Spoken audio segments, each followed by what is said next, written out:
Are trying to make sense of the potential and pitfalls of a rapidly changing landscape that could pay serious dividends to organizations that get it right. Many companies are testing the Web3 waters, and while some have enjoyed major successes, several high-profile firms are finding that they, or their customers, don't like the temperature. Most people, of course, don't even really know what Web3 is. In a casual poll of Harvard Business Review readers on LinkedIn in 2022, almost 70% said they didn't know what the term meant. Welcome to the confusing, contested, exciting, utopian, scam-ridden, disastrous, democratizing, maybe decentralized world of Web3. Here's what you need to know. From Web 1 to Web 3.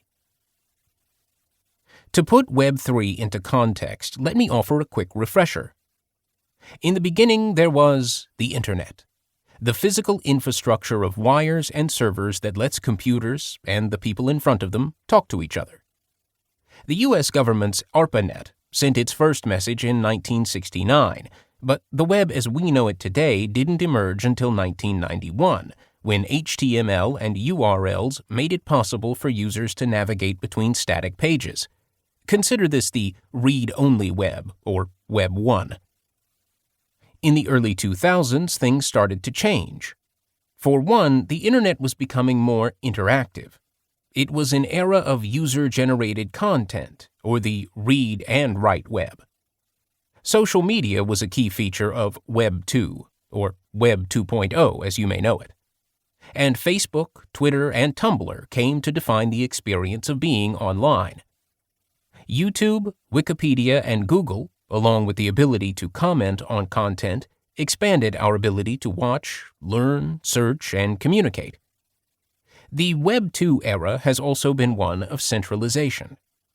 Network effects and economies of scale have led to clear winners, and those companies, many of which I mentioned thus far, have produced mind-boggling wealth for themselves and their shareholders by scraping users' data and selling targeted ads against it. This has allowed services to be offered for quote-unquote free, though users initially didn't understand the implications of that bargain. Web 2 also created new ways for regular people to make money, such as through the sharing economy and the sometimes lucrative job of being an influencer. There's plenty to critique in the current system. The companies with concentrated or near monopoly power have often failed to wield it responsibly. Consumers who now realize that they are the product are becoming increasingly uncomfortable with ceding control of their personal data, and it's possible that the targeted ad economy is a fragile bubble that does little to actually boost advertisers. As the web has grown up, centralized, and gone corporate, many have started to wonder whether there's a better future out there. Which brings us to Web 3. Advocates of this vision are pitching it as a roots-deep update that will correct the problems and perverse incentives of Web 2. Worried about privacy? Encrypted wallets protect your online identity. About censorship? A decentralized database stores everything immutably and transparently, preventing moderators from swooping in to delete offending content. Centralization? You get a real vote on decisions made by the networks you spend time on. More than that, you get a stake that's worth something. You're not a product, you're an owner. This is the vision of the read, write, own web. Glossary of Web 3 terms. Web 3.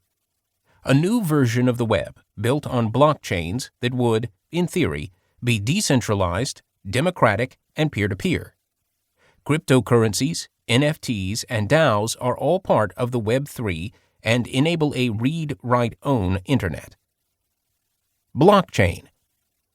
A distributed ledger, that is, a database hosted by a network of computers instead of a single server, that offers users an immutable and transparent way to store information.